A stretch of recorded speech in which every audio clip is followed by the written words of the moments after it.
Olá, aluno e professor da Escola Bíblica Dominical. Nós estamos com a lição 10 que fala a geração dos filhos de Isacar. E no primeiro tópico fala Isacar, um jumento de ossos forte.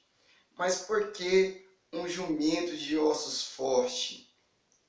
Eu quero que você faça essa pergunta, professor, para os seus alunos. Mas por que um jumento de ossos forte? Um jumento, uma característica dele é ser um animal pequeno, porém com uma força extraordinária.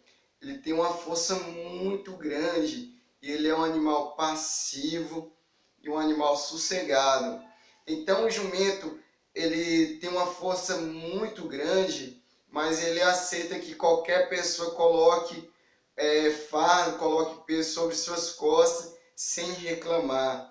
Por isso, Isacar é um jumento de ossos fortes, porque foi uma geração que, apesar de ter uma força extraordinária, eles aceitavam qualquer pessoa colocar peso sobre as suas costas. E no ponto 1, tópico 1 fala forte, mas preferiu não lutar. Então Isacar, eles eram povo, os filhos de Isacar eram uma geração muito forte, com a força extraordinária. Porém, por eles herdar uma terra fértil, próspera, eles preferiam não lutar ao pagar tributo. Por isso, Isacar é um jumento de ossos fortes. Ele permitiu que outros povos colocassem peso sobre as suas costas e eles preferiram carregar, suportar o peso da opressão do que lutar. Então, Isacar é um jumento de ossos fortes.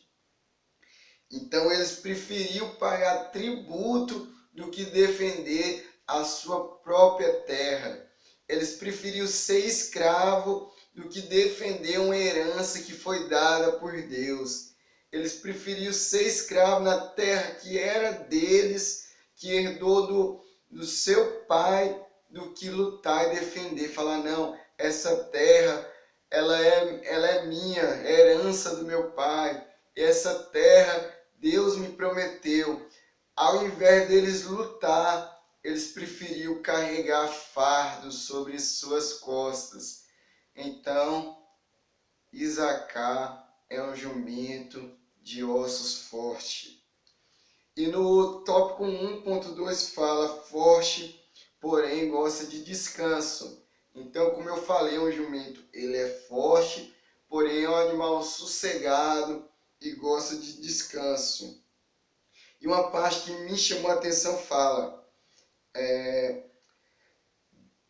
assim, ó, promessas de uma vida, eu vou pegar aqui mais antes, pessoas com figor e energias recebem de Deus uma grande promessa de vitória, mas por serem acomodadas, vivem como escravos no lugar onde deveria reinar. Então, muitas pessoas recebem promessas extraordinárias de Deus, mas por serem acomodadas, elas vivem como escravas. Por serem acomodadas, ela nunca toma posse das herdades de Deus e sempre vão viver como escravas. Então, existem duas classes de pessoa. A classe de pessoas que são águia e a classe de pessoas que são galinhas.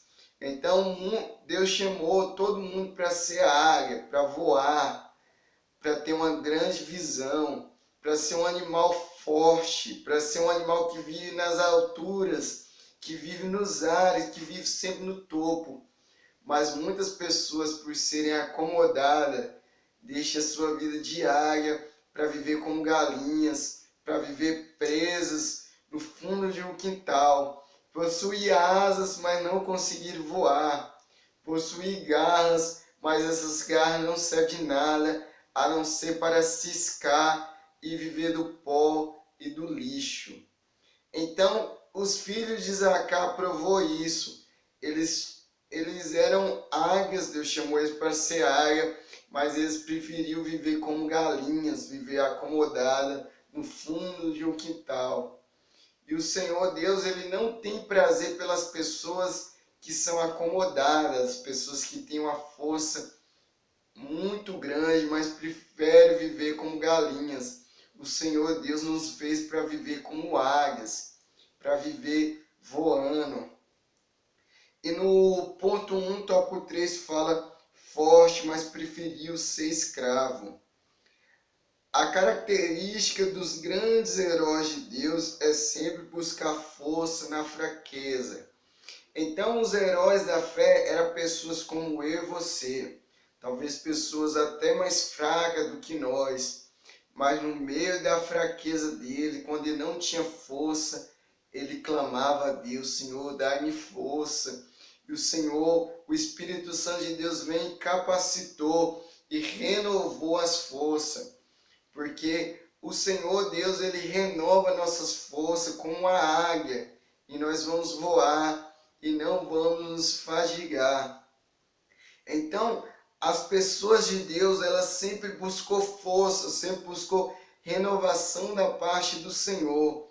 Mas os filhos de Isacar, eles eram fortes, mas eles não reconheciam a sua força. Eles eram um povo muito forte, porém não reconhecia a sua força e também não procurou orientação de Deus, nem capacitação de Deus para sair do jugo da escravidão.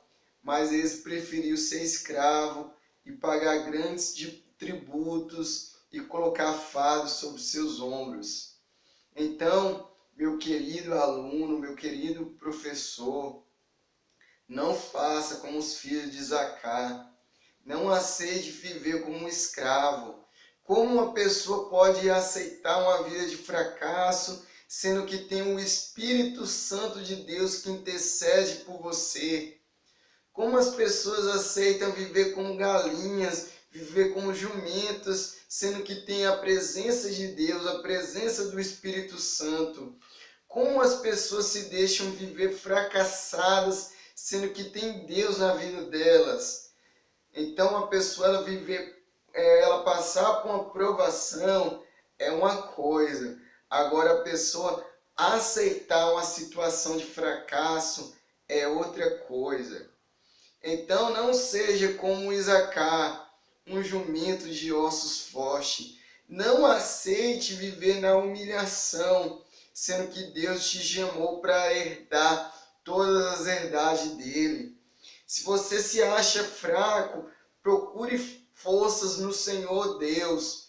Se você acha que não vai conseguir, procure forças no autor e consumador da nossa fé, que é Jesus Cristo. Mas não aceite o diabo colocar a carga sobre os seus ombros. Não aceite o mundo colocar fardo sobre você e você carregar o fardo do diabo, carregar o fardo do mundo como um jumento sossegado, sem reclamar. Mas lute, seja como um cão selvagem, que se a pessoa colocar o fardo, ele luta de lá para cá, se mover para derribar os fardos sobre o seu ombro. Então o jumento, ele carrega fardo e ele segura para carregar um fardo. Mas se você colocar um peso nas costas de um cachorro, ele vai sacudir para balançar, mas ele não aceita fardo sobre suas costas. Então não aceite fardo sobre suas costas. Não seja como um jumento de ossos fortes. E outra parte do tópico 1.3 fala: essa geração de Isacar nunca foi determinada, sempre lhe faltou ousadia, desejo de conquistar algo além.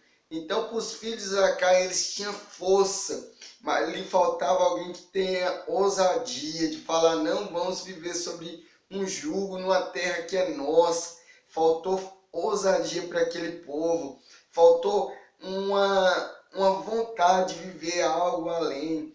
Muitas pessoas não crescem porque lhe falta ousadia. São pessoas acomodadas com o que têm. São pessoas que não querem conquistar nada de novo. Elas falam: não, o que eu tenho aqui já está bom demais para mim. Eu vivo sobre o jugo da opressão maligna, mas pelo menos eu estou sossegado. Não, você deve procurar algo além, você deve procurar lugares altos, você deve viver como águia.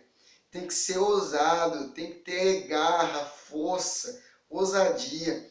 O Espírito Santo de Deus não nos deu o espírito de derrota, mas Ele nos deu o espírito de coragem, espírito de ousadia. O Senhor Deus não nos deu o espírito de fracasso, mas nos deu o espírito para nós sermos ousados. E no tópico 2 fala, no ponto 2 fala, o problema da geração de Zacar. Então, o primeiro problema da geração de Isacar era uma visão deturpada de si mesmo. Era uma geração muito forte, porém não reconhecia a sua força. Será, professor e aluno, que você conhece uma pessoa que tem uma visão errada sobre si mesma? Que você fala, nossa, essa pessoa é tão inteligente, mas não reconhece a inteligência dela? Será que você conhece alguém que tem uma visão errada sobre si mesmo, uma visão fracassada sobre si mesma? E no ponto 2, tópico 2, fala a falta de determinação. Essa geração da tribo de Isacar não teve determinação, alvos e propósito. Eles eram como a figueira que Jesus Cristo amaldiçoou, porque estavam fincados na terra, mas jamais preenchia expectativa. Ele era como aquela figueira infrutífera. Estava fincado na terra, estava firme na terra, estava verde, porém era infrutífera, não preenchia expectativa. Quantas pessoas estão desse modo, fincadas sobre a terra, mas nunca preenche as expectativas?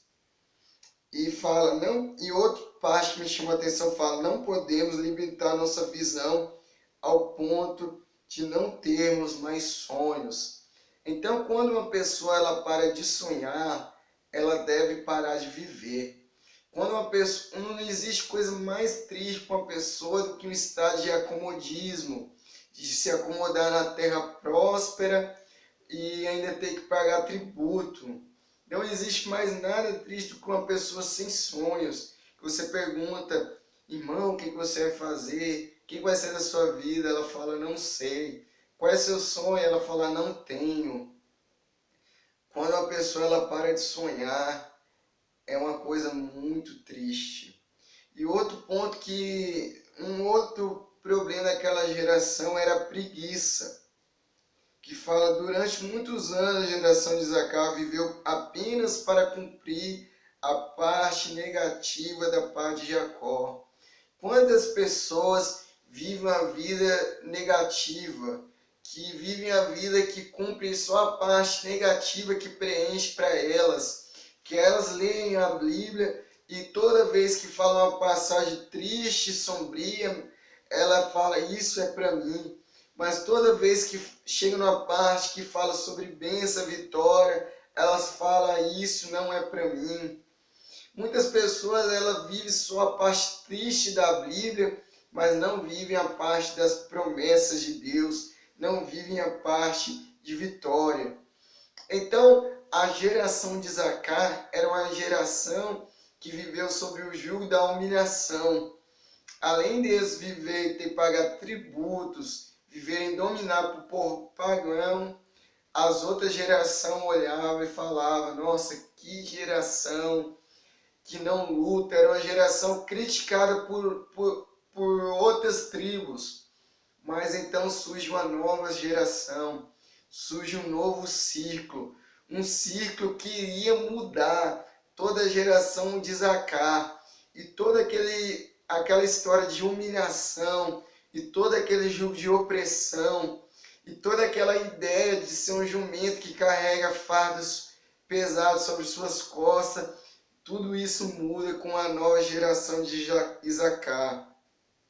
Uma geração que era destra em ciência dos tempos.